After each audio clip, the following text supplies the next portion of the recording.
Good morning. It is Sunday, March 21, 2021. This is a special 39.6 episode number 170. I'm pregnant. Should I get vaccinated?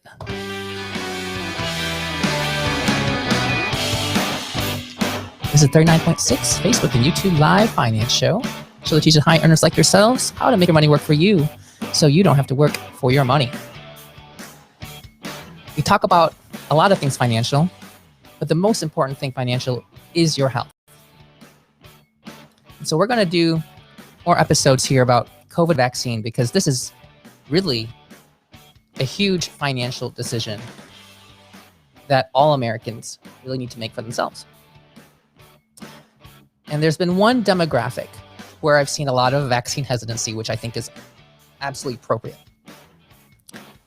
It's young women who are pregnant or considering pregnancy or childbearing age. And on the original randomized trials for the Mrna, Pfizer,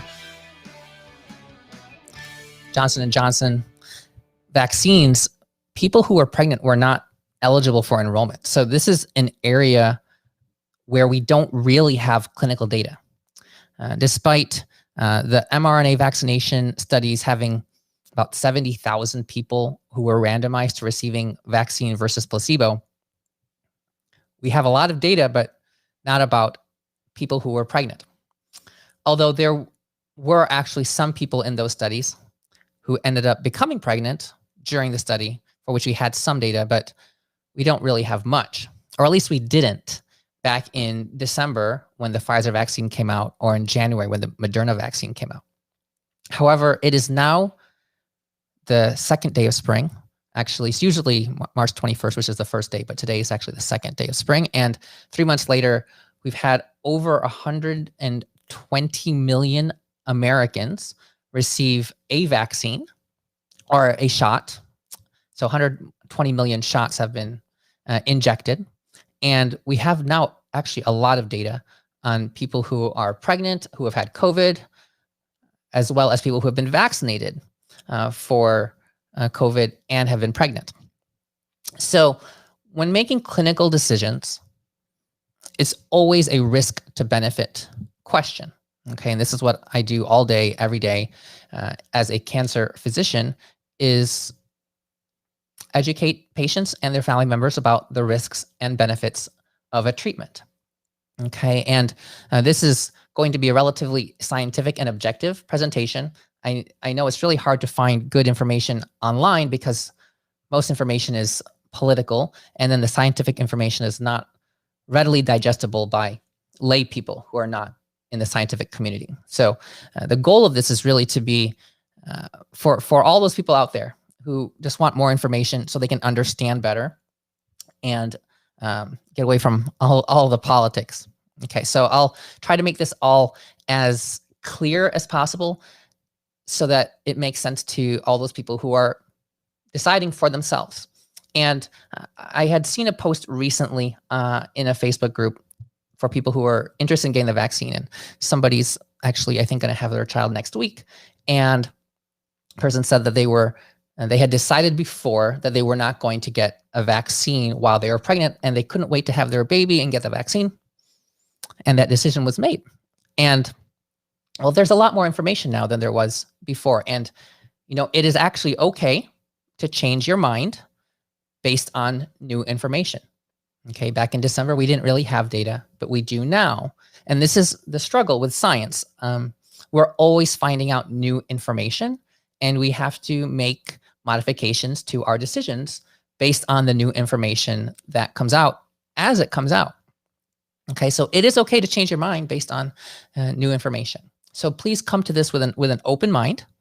And so I'm going to go through some of the data out there. And this is not to scare you, the word data. It's just information based on people. I had spoken to somebody yesterday because we were actually looking at some properties. And the person taking us on a tour we had discussed that schools are switching from a 6 feet spacing to 3 feet spacing. And the person said, they come up with these policies just out of nowhere without any information. Unfortunately, that is what a lot of people think. but there actually is information out there, and it's not always the highest quality information, but it is still information. And so the information we have is the information we have, but at least we have some very good numbers now. Okay, so this is a paper from the CDC, Morbidity and Mortality Weekly Report. This was published last September, so already 6 months ago now. And this looked at about 600 women who were hospitalized and had laboratory confirmed COVID-19. Okay, and this is across 13 states. They had gone through all the information. They had gone through 8,000 patients who were ages 15 to 49 who had COVID.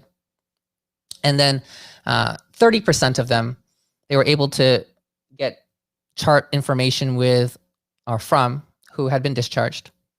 Okay, and 2,200 of them, they had information about their pregnancy. And of those people, 600 of them were pregnant and had COVID. Okay, so I'm rounding off numbers, but there were 600 people that they included in this analysis. The key takeaway from this, because 600 people is a lot of people, but it's not really a lot of people, especially when it comes to COVID. In pediatric cancer, I wish we had numbers like we do for COVID. I often have to make clinical decisions based on like individual case reports or just very, very, very, very scant data. COVID has unbelievable amounts of data. Okay, but this was a paper, this is a publication they made about 600 people who were pregnant, okay, with COVID and were hospitalized. Okay, and one of the key takeaways from this, okay, because we have another study that I'm going to talk about the risks to the person who's pregnant, the mom.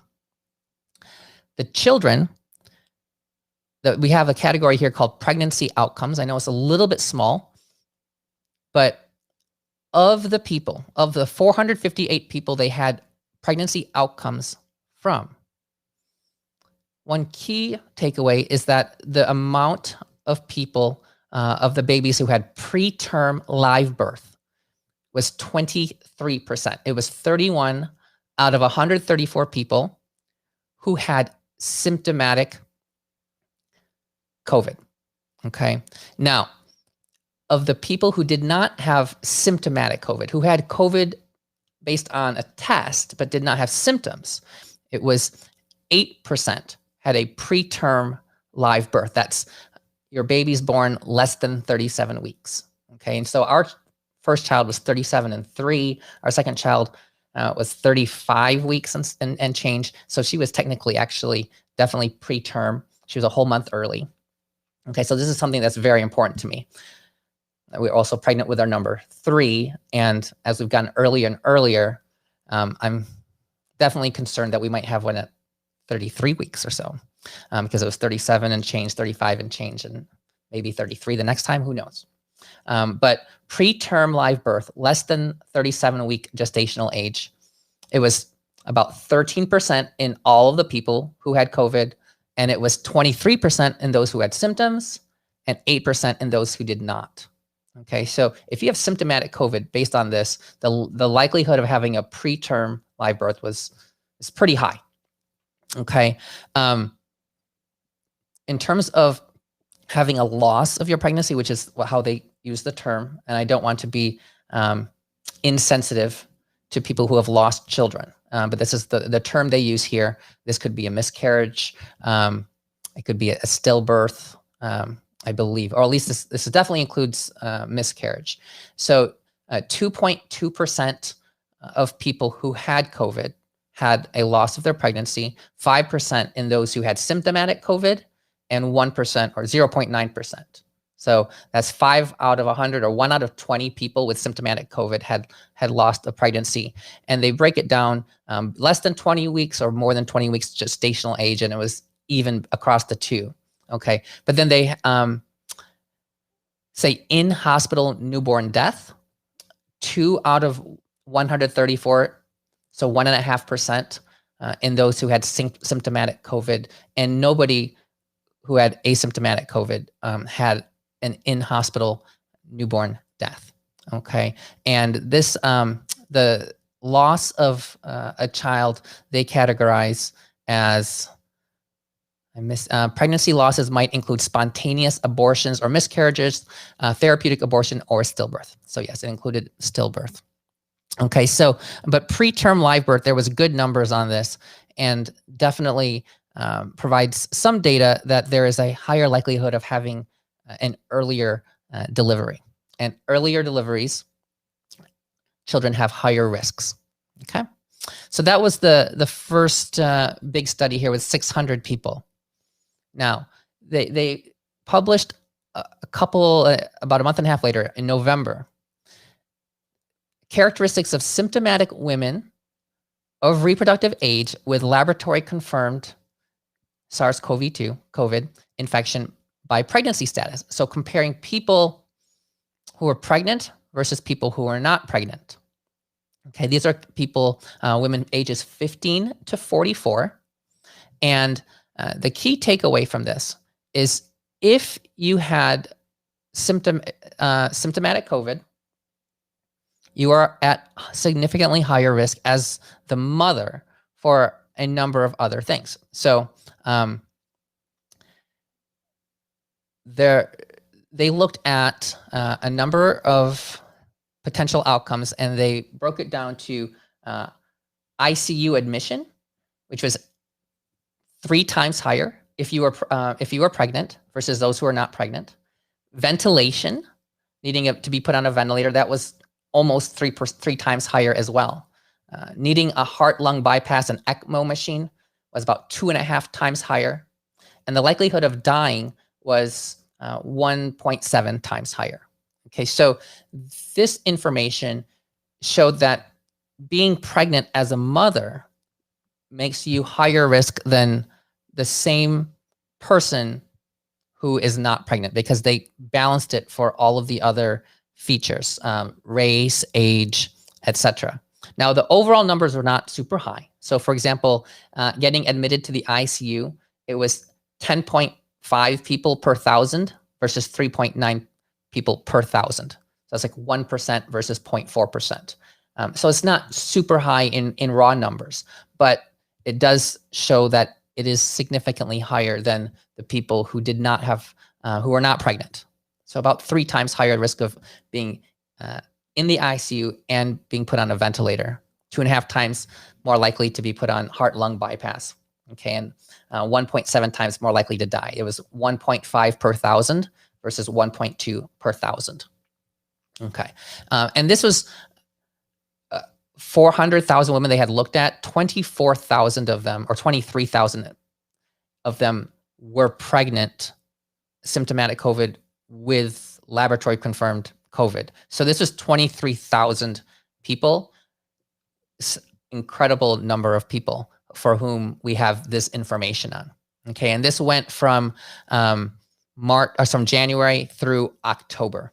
Okay, so over a 9.5 month period of time. And we were putting more people on ventilators earlier on than we were later, but this was during the same period of time for both groups.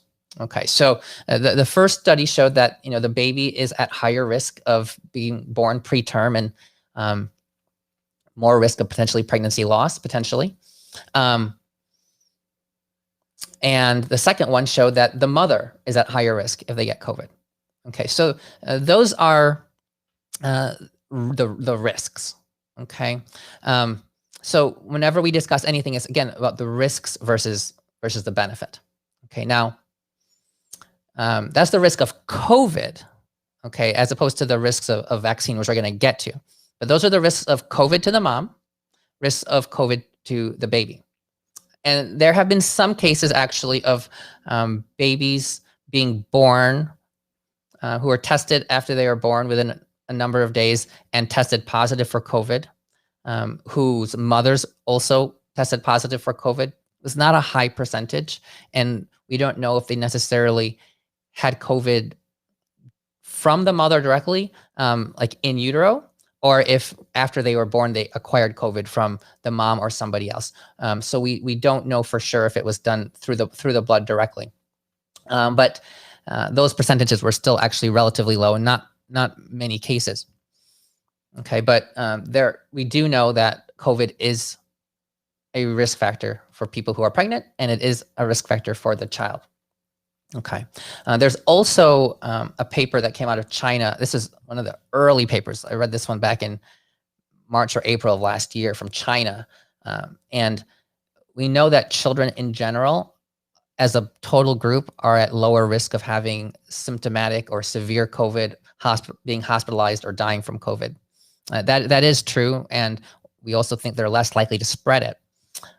But in the China paper, this was published in the Journal of Pediatrics, when they broke it down by age, and the one age group where it looked like kids fared worse was in the infants. They had a much higher likelihood of having severe COVID, being hospitalized, being intubated, compared to basically every other age. Okay, there's also a question of maybe they didn't actually have just COVID, maybe they had flu or RSV or other things, which we often see in young kids. But infants definitely had higher rates of more severe respiratory illness compared to older children. Okay. Now, as I mentioned, we are currently pregnant, my wife and I, and our baby's due in July. And she will not be able to be vaccinated, the baby. Okay. At least not for a while. And so it's particularly important to us because she's going to be an infant for 12 months after she is born, to minimize that risk to the baby as much as possible. Okay. There was actually, I've seen people talk about it, and then I've seen something reported online very recently, like last week, how they've checked the baby being born for antibodies to COVID in somebody whose mother had the vaccine, and they found the antibodies in the blood of the baby. So the baby was born with antibodies, which is just absolutely amazing that we can potentially help protect the infant by having protected the mother. Okay. We don't know if that is going to be lasting immunity, but they were born with those antibodies. So that means that the antibodies are crossing the placenta. Okay, but that's getting into some of the benefits and trying to avoid that right now. So we're talked about the risks, the mom and the baby. Now we're going to talk about the risks and the benefit. Oh, the benefits of having been vaccinated. In terms of the Mrna and the Pfizer studies, they showed 95% efficacy, approximately, for preventing symptomatic COVID. Okay, so if you get one of those mRNA vaccines, the likelihood of getting symptomatic COVID is only 1 in 20 times, 1/20th as much as it would have been if you were not vaccinated. Or in other words, people who did not have the vaccine were 20 times more likely to end up having symptomatic COVID in the duration of time these patients were followed. Okay, this was randomized data. People did not know. It was placebo-controlled. So remember, when we talked about the risks to the mom and the baby, these are particularly people who had symptomatic COVID. So the goal here is to really prevent symptomatic COVID. In these studies, the risk of hospitalization and death from COVID in people who received a vaccine, nobody was hospitalized or died of COVID in the 2 mRNA studies, the Pfizer, the Mrna, as well as the Johnson & Johnson vaccination.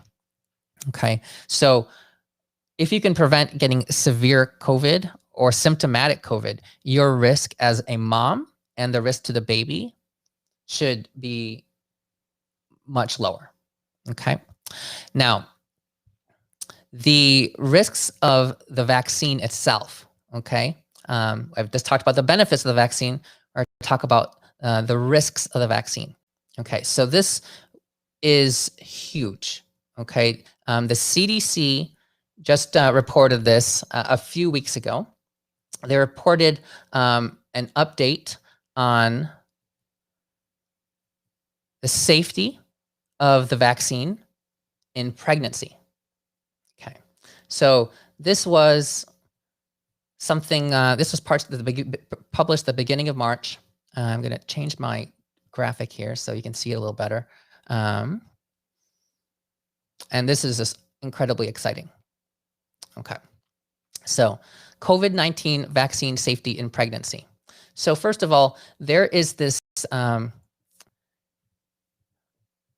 called vSafe, an after vaccine health checker. Anybody who has received the vaccine, any vaccine, whatever type of COVID vaccine it is, I would highly recommend that you register for this at the time you get your vaccine. If you've already had it, you may still be able to register. I'm not sure on the details, but you do it on your phone. It's just basically by text message, and it's so easy. You just log into vsafe.cdc.gov, vsafe.cdc.gov, and then it's just text message based, and you just type in basically your name and the date of your vaccines, and they respond to you every day initially, ask you what side effects you've experienced, and they check in on you periodically. So as of February 16, 2021, so this was already over a month ago, there were 55 million people who had received one or more doses of the Pfizer or the Mrna vaccine. Okay, now about 4 million of them had registered and done at least one check-in on vSafe. So that's 4 out of 55 million. That's about 8% of them. Okay, now of those who were pregnant, or of those who registered, there were 30,000 people plus who had reported a pregnancy in the app or on the survey. Okay, so that's a lot of people, 30,000 people. That's like a professional sports arena, not like maybe a huge football field, but a basketball arena. 30,000 people. Okay, this is a lot. And this was as of a month ago or 6 weeks ago. We've actually, 5 weeks ago, we've actually had more than twice. We've already up to 120 million shots administered now. So I'm sure this number is way higher. Okay, and I'm hoping that this will become a lot higher in the next month now that this data is out and people can see the information that we do have available. Okay, now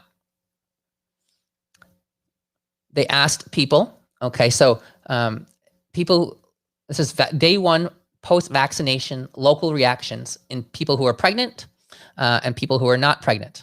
Okay, so people who are pregnant are in blue, people who are not pregnant are in orange. Okay, so local reactions are the side effects you have at the location where they injected your arm. Okay, and it's usually the arm. Technically, they can put it in other places too, but at the location they inject it, very common to have some arm pain. It was about 80% of people, and basically the same in people who are pregnant and people who are not pregnant. Okay, that was with the Pfizer vaccine. With the Mrna vaccine, it was slightly higher. It was around 85 to 90%. Okay, had some local pain.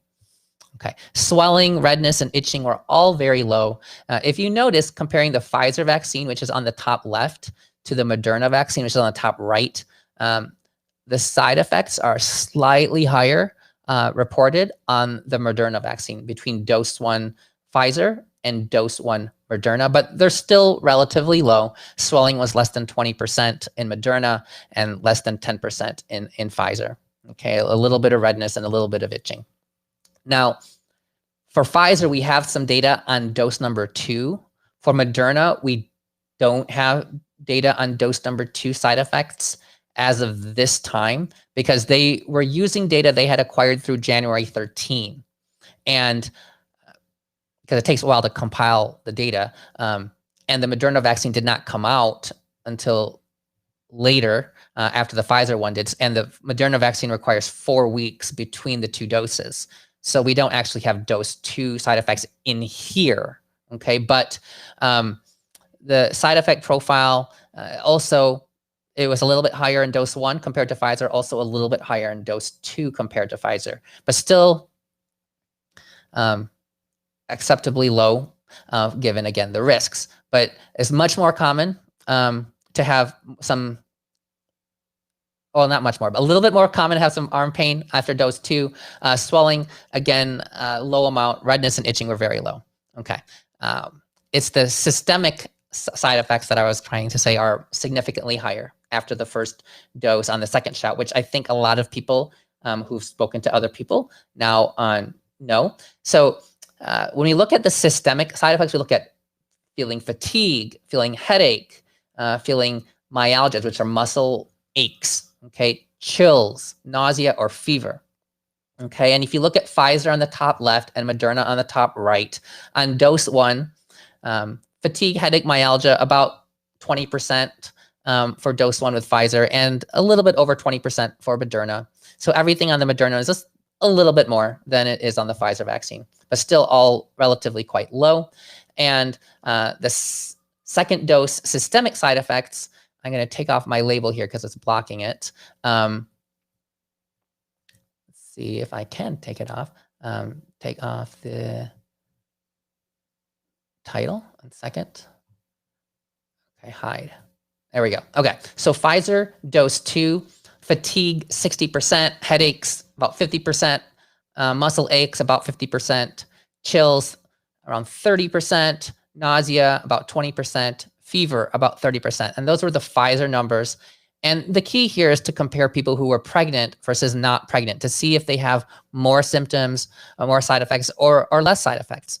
And actually, there's no statistical real difference, but if you look at the orange lines, they're actually a little bit higher in those who are not pregnant than those who are pregnant across all 3 graphs. Now, I would speculate, I don't know this for certain, I would speculate that this is probably because people who are pregnant have maybe a little bit less immune response, because being pregnant is a somewhat immunocompromising situation for your body. Your body has another body inside it. So you don't want your immune system to attack this foreign body. So the immune system is a little bit suppressed because of that. Now, I know that my wife, especially with our first child, she had a lot more upper respiratory infection symptoms throughout her first pregnancy. And she doesn't really get colds, but she got a lot more when she was pregnant. And I think a lot of people who have been pregnant may have experienced similar things. Okay, but the numbers are still very, very similar between those who are pregnant and not pregnant. And those systemic side effects, fatigue, headache, fever, nausea, chills, or muscle aches, those tend to be very self-limited. They tend not to last. They tend to kick in around 8 hours or so after the first shot, or so after the shot. After the second shot, and usually are pretty well dissipated by 48 hours out, or 36 hours. Most people have the most symptoms like the first day, first evening after they get their vaccine to the following day. Usually 2 days later, they're feeling better. But I know a lot of people who said that after they got their second shot, they felt like they were hit by a truck, right? They were just down and out for the count. But within a couple of days, they were basically back to normal. That's very common. And the vaccine itself, the mRNA virus, okay, for Pfizer and for Moderna, it's very important people know these mRNA viruses, first of all, they don't go into your DNA. Okay, so they don't actually change your DNA. They just go into cells and tell your cells to make that spike protein. That spike protein needs to be made so your body can develop its own immunity, make antibodies to it. Okay, and other forms of immunity we developed to foreign things which are on that spike protein. Okay, the mRNA vaccine does not replicate. The mRNA goes into your body, and about every 6 days, the amount of it that's left over is half what it was 6 days prior. So after 6 days, you have half as much of that mRNA. After 12 days, it's about a quarter. After around 18 days, it's about 12%. After about 24 days, it's around 8% or so. And that's why, at least my understanding, is why we space out the vaccines about 3 to 4 weeks apart, because the mRNA levels have gone low enough that now it's not really doing much anymore, and your body can get the second one and now it's primed because it's already had time to recognize that spike protein. But the mRNA does not change your DNA in your body. It is not alive. You cannot get COVID from the vaccine. And it definitely does not affect your fertility. There's absolutely no mechanism. Well, I don't want to say definitely not, but because nothing is ever really definite in medicine, but there's absolutely no evidence that it does. And there's no mechanism that we know of that it could possibly cause infertility. And there are a number of people who have become pregnant after having been vaccinated. And we're going to get to now those risks. Okay, so these people who were in this the VSafe registry who were pregnant, okay, they're going to be contacted once per trimester after delivery and when the infant is 3 months old. And they're going to look at outcomes such as miscarriage, stillbirth, pregnancy, complications, maternal ICU admission. Okay, I pulled it back up here for you. ICU admission, adverse outcomes, birth outcomes, neonatal death, infant hospitalizations, and birth defects. Okay, so people who are registered in VSafe and who are basically sub-enrolled in the pregnancy registry of VSafe, okay, ended up, as of the time of this, as of February 19, okay, it was about 2,000 people. Okay, now I remember my wife actually got a call, I think it was January, because they were trying to find out more information on all the people who had registered in VSafe who had said they were pregnant. And so they have this basically sub-registry for people who are pregnant. And there are 1,800 of them who were able to be enrolled in it. Some refused to be part of the pregnancy registry. And some of them were not eligible based on, I think, the timing of when they became pregnant relative to the vaccine. Okay, but in the enrolled population, 275 of them have had completed pregnancies so far as of this time, including 232 live births. Okay, and there were other outcomes, and I'm going to show them on the subsequent slides here. And these are from the CDC. Okay, so on the left column, okay, we have the background rates in the general population of certain outcomes, okay, from pregnancy or complications or to the neonate, to the baby. And on the right side, we have the percentages that were found in the registry of those around 1,800 people who were included, who were pregnant and registered, okay? And so when you look at people having had a miscarriage in the first half of pregnancy within the first 20 weeks, okay, miscarriage is very common. It's actually one of the things that is most common and least discussed, because the likelihood of having a miscarriage less than 20 weeks is actually about 1 in 4. So it's something that we really should, in medicine and in normal culture, really normalize. A lot of women have a miscarriage at some point. It's so common. And there's a lot of shame people have because of it. It's really unfortunate because this is a very, very, very common thing. Okay, so 1/4 of pregnancies end up in a miscarriage within the first 20 weeks. In the VSafe registry, it was 15%. Okay, it was 1 out of 7 versus 1 out of 4. Okay, so what's important to look at is not what the number is of 15, but how different is it based on what we would expect in the general population? Because it's hard to really make good associations between two things unless there is a disparity between the average population and in this subpopulation. Okay, for example, it took a long time to associate smoking cigarettes with lung cancer. Now it's very obvious, but for a long time, it was not, because the time it took for people to develop lung cancer was like decades. And so we'd see all these people with lung cancer, and eventually you get enough information. You say, oh, you've been smoking for the past 40 years. And it is for a lot of people, and other people who don't smoke have a much lower likelihood of having lung cancer, and then the causality with that association becomes known. But here, the reassuring thing is, it's not only similar to the background rate, but it's actually lower. Now, that could just be a fluke for some reason or other, but at least we don't have any signal, any reason to suggest that it would be worse. Okay. Now, a stillbirth, so losing your pregnancy, your child dying after 20 weeks. Okay. That is 0.6% in background rates. And it's listed here at 1% in the VSAVE registry. Okay. Now, again, there's only, we have 1,800 people who are enrolled.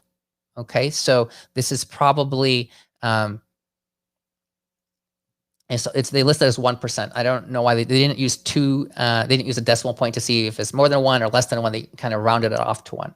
But numbers that close are not going to be statistically significant or meaningful, okay? Because they're effectively the same, because 0.6 rounds to 1. Now, pregnancy complications. So gestational diabetes is very common.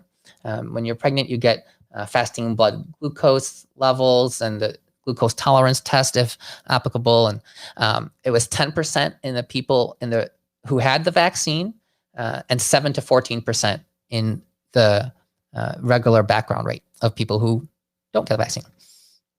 Okay, 15% rate of preeclampsia or gestational hypertension, high blood pressure. Okay, and that's similar to the background rate, which different sources report at 10 to 15%. Okay, eclampsia was 0% in those who had the vaccine versus 0.3% in those in the background rate of it in the regular population. Intrauterine growth restriction. So basically, the fetus does not grow to a normal size rate because it's restricted within the uterus and it's not as big. 1% in the vaccine population versus 3 to 7% in general population. Okay, so those are the complications of pregnancy. And then last is to the baby. Okay, preterm birth in people who got vaccine. So anything under 37 weeks, 10% in people who got vaccinated, 10.1% is the normal rate. Okay, 4% rate of congenital anomalies, 3% background normal rate, 4% small for gestational age, so they were born small, 3 to 7% normal background rate, and neonatal death, 0% versus 0.38%. Okay, so this is super reassuring data. Okay, this does not give us any signal that the risks of anything in terms of miscarriage, stillbirth, the child dying, the child being born preterm, congenital anomalies, okay, small growth, so that's like less than 10%, 10 percentile, small for gestational age, or the risk of complications, gestational diabetes, preeclampsia, eclampsia, intrauterine growth restriction. All of these are without any sign that the people in the vaccine subset are higher than the others, okay? Now, this is the data that we have, and people who were included in this were people who also were vaccinated in December, January, early February, okay? So then we can make some assumptions about that population of people, that these were people who were phase 1A and 1B people, okay? So there might be a lot of healthcare workers. This probably did not include people who were in long-term healthcare facilities because these are going to be younger people. But there could have been a lot of 1B people who have other medical comorbidities, okay, which would have allowed them to get the vaccine at such an early time, January, early February. Okay, so maybe they would be at a higher risk than the general population because these are people who might have already had diabetes, other things. But pregnancy was included in phase 1B.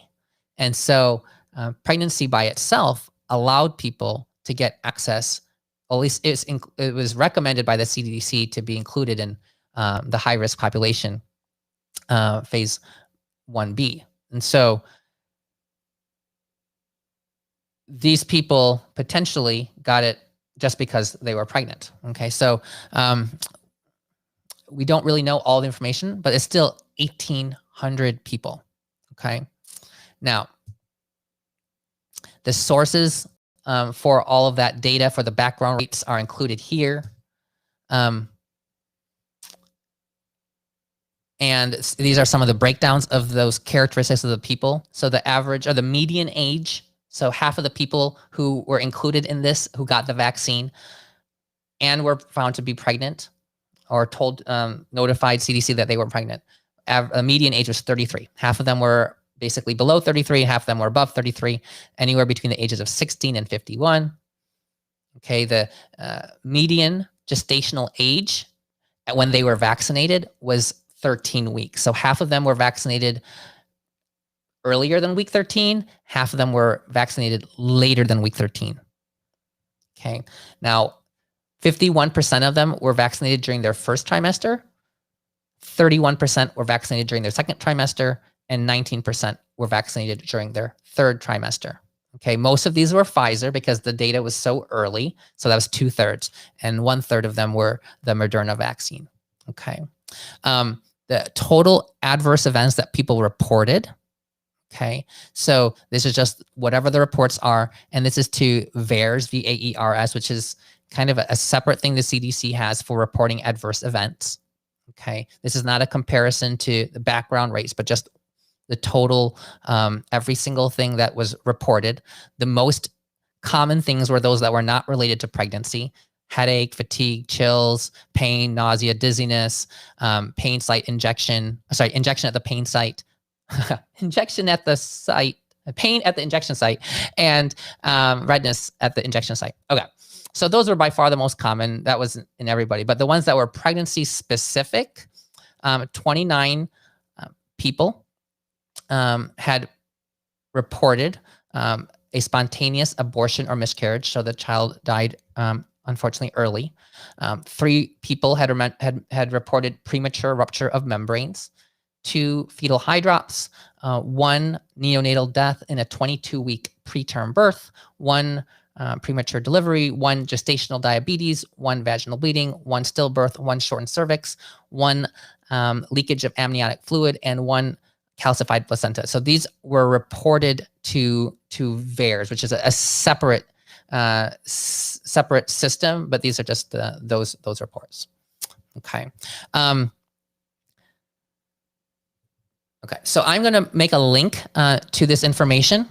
Okay, but in summary, we did not include people who were pregnant on the initial trials.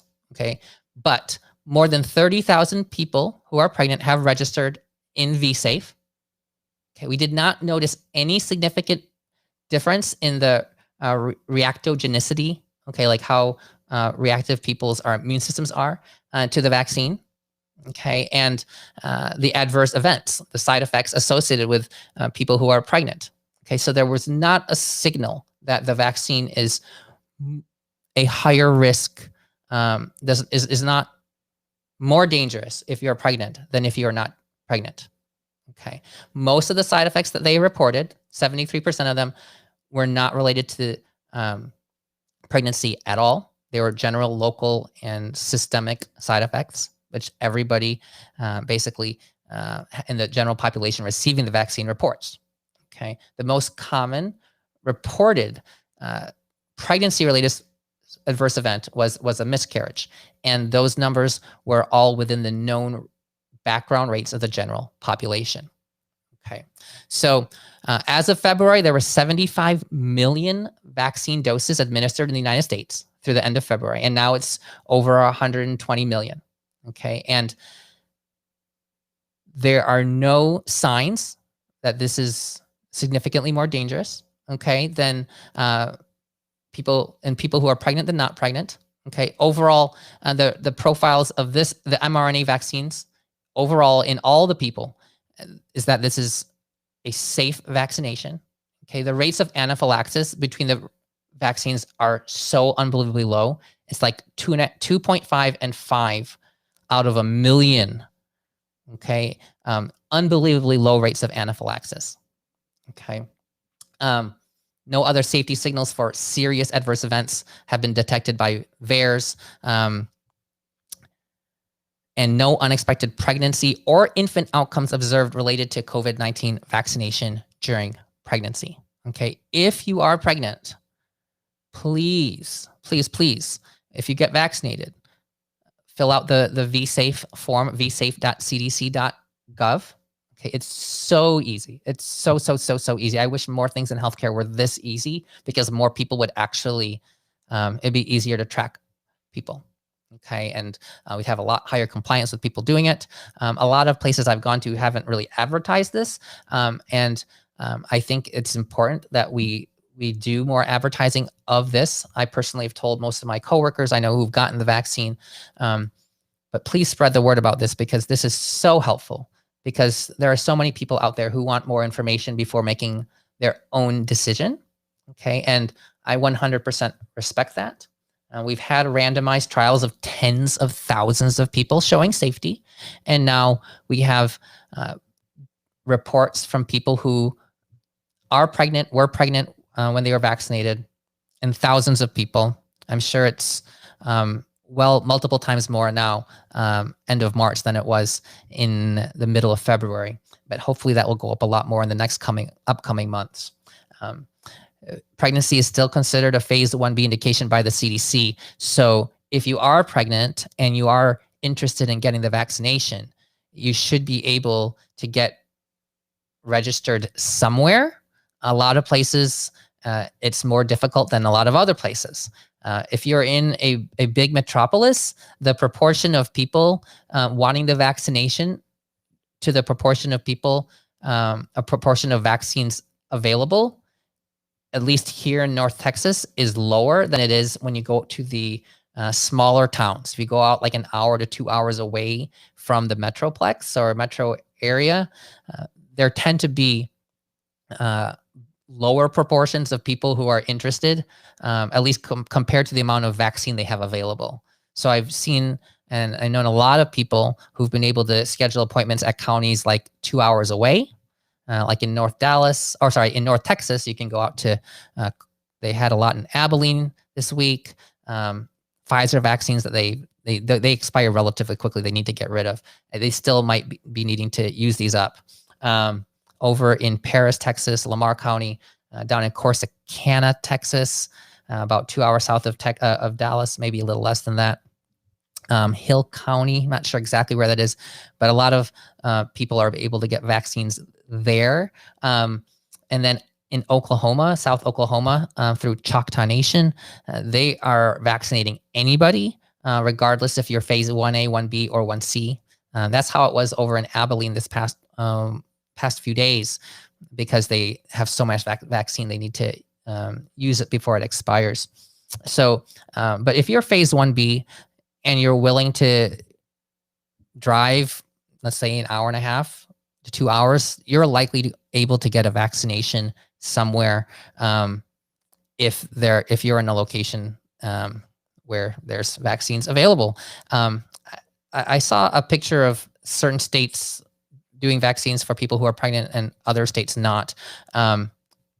So there might be some states where you're not allowed to, or they're not giving them based on that, based on pregnancy alone. Every state, county, place, they're all doing it differently. But with all of this information now, I feel very comfortable with the fact that we got vaccinated, my wife and I. My wife got vaccinated December 18th, and her second one around January 7th. And I got mine basically the same days. So we were like one of the first people to be able to get it. And at that time, yeah, we knew that we were pregnant, and we were very happy that we were pregnant. And we didn't have the data that we have now about pregnancy and the vaccine. And often vaccines are not included on recommended lists of things for people to get when they're pregnant, with some exceptions. For example, like Tdap is routinely given to people who are pregnant before they deliver. Okay.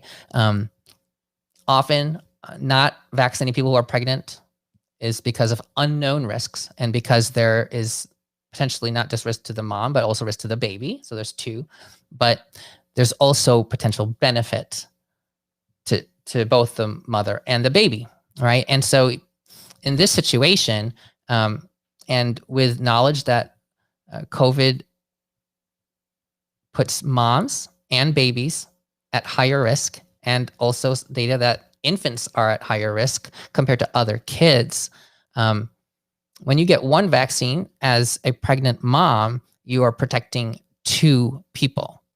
So this is actually potentially the most valuable vaccination that could be delivered, because if you look at the risk to the mom is substantially higher of having complications, but the risk to the mom, and that the value, if you're going to put an actual value in terms of quality of life years. So if a mom is 20 years old, we expect that mom to live another 60 plus years, right? So there's a lot of value in preventing that person from death or chronic illness. And there are a lot of chronic illnesses associated with getting COVID. It's not just the risk of death, okay? But then you're also protecting the child. And we don't really know what the long-term risks are of a baby having COVID. There are a lot of potential complications, okay? And we've only known about COVID for about a year and a half. So we're only starting to find out now what some of these long-term risks are that people are having like a year out from diagnosis. People still having brain fogs, people with chronic other complications, pulmonary, neurocognitive, cardiac, vascular. There are a lot of systems of the body that are affected by this vaccine. And we know that in America, well over 500,000 people have already died of the virus. Okay. So there are a lot of potential benefits of getting one vaccine if you're pregnant, because you protect yourself, you protect your child, and that child has like an expected life expectancy of another 80 plus years, plus yours of like 60 years. So that's like 140 years of life potentially protected by one vaccine. No individual person could get one vaccine and increase quality of life years by 140 years, except for somebody pregnant. If you're pregnant with twins, it could be over 200 years. So unbelievably powerful, that vaccination. There's one other thing that I cannot remember. This is what. Now, lastly, if you are not going to get vaccinated right now, okay, and that's your own decision, and we as clinicians respect that, okay? If you want to minimize the risk of getting COVID for yourself and for your child, okay, and the complications associated with that, then if you can protect yourself from getting the virus, then that is obviously very important. How can you do that? Besides the things like wearing a mask and social distancing, you can surround yourself with a cloud of herd immunity. So let's pretend that you are childbearing age and you live with your spouse, okay? You live with your husband. If your husband is able to get the vaccine, and your husband is the only other person in your house, then you're protecting yourself from your husband basically giving it to you. Now, we don't have great data that, people who are vaccinated, we know the vaccine decreases symptomatic infection. That we know scientifically, objectively, at a very high rate, at least based on the data that's been reported in randomized studies. The variants are changing things a little bit. Currently, those mRNA vaccines are protecting pretty well against the variants out there, but this can change over the next few months, depending how fast they mutate and depending how slow the population is vaccinated. But there is, if your spouse is vaccinated, it is less likely that your spouse is going to be able to transmit the virus to you once he is fully vaccinated, okay? Or anybody in your house. If all the people in your household are fully vaccinated, so that's getting both shots of the mRNA vaccines or the one shot of the J&J vaccine, and you've waited the 14 days afterward, okay, then you're considered fully vaccinated. It's much less likely that person's going to be able to contract the virus and be able to spread it to you. Okay. I mean, you could be staying at home and not going anywhere, ordering Instacart for all your food and just staying home so that you don't get COVID. But if the one person who's leaving the house contracts it, it doesn't really matter what you've done because you're in that house with that person. Transmission rates are not 100% to household members. They're probably close to around a third or so from some of the data I've read. But that's still substantially higher. Okay, that's a very high risk situation when somebody in your own household has the virus. Even if they're asymptomatic, they can spread it to you. About 40% or so of transmission of the virus is felt to be from asymptomatic individuals. Okay, and by the time you find out you have COVID, you've probably had it for a number of days and have been shedding it. So that's why this virus spreads so much. So try to protect yourself. So if everybody in your household, you can get vaccinated, even if they're not phase 1A, 1B, 1C, if you can get them to one of those places where they're taking people who are not 1A, 1B, 1C, it can help protect you. If you're not 1A, 1B, 1C, or whatever phase you're at in your county or your state, you can try to get onto waste lists. You can contact drugstores around you that you know have the vaccine and are administering them. And you can say, can you please put me on a list? If you have vaccine you need to get rid of and use up by the end of the day, can you please put me on a list and call me? I'll be right over. Call up every drugstore within 10, 15 minutes of your place. And you can say, my wife is pregnant and we're trying to protect not only my wife, as well as the newborn when the baby's born from getting pregnant, and say, we'd really appreciate it if, we get put on that list and get a vaccine that's available, if it's available. And, I'm not trying to jump the line, but I definitely don't want vaccine to be wasted. And you just say that same thing to like every drugstore around you, Walmart, CVS, the most common ones around here, but you have other drugstores who may have vaccine in your locations, and and go ahead and call out an hour to 2 hours away and see what those counties are doing. There's a vaccine Facebook group in our area, Vaccine Finder Facebook group, and a lot of counties, a lot of cities have these, helping people find ways to access the vaccination. And if you're not even in one of those groups, a lot of people can still get it. It may require some driving, but that drive is like 2 times you need to do it, and then you're protected. A lot of people still, regardless, children under 16 can't get the vaccine right now. So, in our household, my wife and I and our nanny, any grandparents who visit, all of us are fully vaccinated. However, the 3-year-old and the 1-year-old are not vaccinated. And so when the baby comes, they can potentially still be vectors of transmission, be able to spread it if they were to contract it. Now, they've been staying at home, haven't been in school, but we're hoping that they can be in at least some school next fall. There is the new Mrna study just was announced on March 15th for kids 6 months of age up to 11 years. I'm going to do a separate episode on that, but we've registered our kids for that trial. It's not available in Dallas, but it is available in Houston at the moment. At least they are enrolling there. And so if we can get both of our toddler and they're both toddlers now, our 1 and 3-year-old vaccinated on the study and receive vaccine, then that can help increase that shell of herd immunity within your household. And that can potentially be quite helpful, especially if we have another premature, preterm child, which we are definitely at significant risk for having based on previous births. So it is something very important to us. And, for Houston's about 4 hours away driving from us and an hour flight, and might not be convenient, but if that's how the kids can get a vaccine that we know is effective, then definitely something that would be of very high value to us. Might not be as much for other people if they aren't as concerned, but certainly we are with a new baby coming in who won't be able to be vaccinated. There's no trials that are open to anybody less than 6 months of age, at least not in the United States. And so it would probably not be until December or January at the earliest that the new baby would potentially be vaccinated.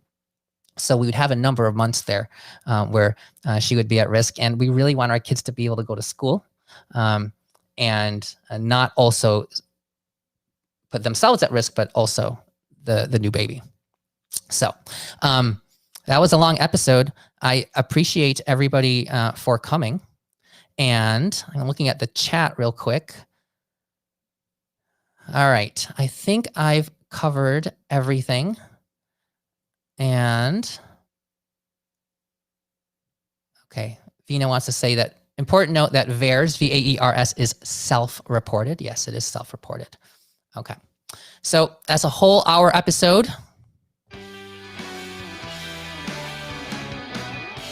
I hope people found value in this. If you are pregnant, please watch the whole thing. Really, really useful information. I'll put links to the information. I am not, okay, so as a caveat, I am a physician, I'm a doctor. I read up a lot on this, and I understand scientific research very well. However, I am not an OB-GYN. I am not an infectious disease doctor. I'm not an immunologist. I am not anybody who even specializes in taking care of COVID patients. I've taken care of very few COVID patients. Okay, but it's something super important to me. And I think it's super important for us as Americans, as physicians, as anybody, to be as knowledgeable about real information and not things that people put out on memes, things that are politicized.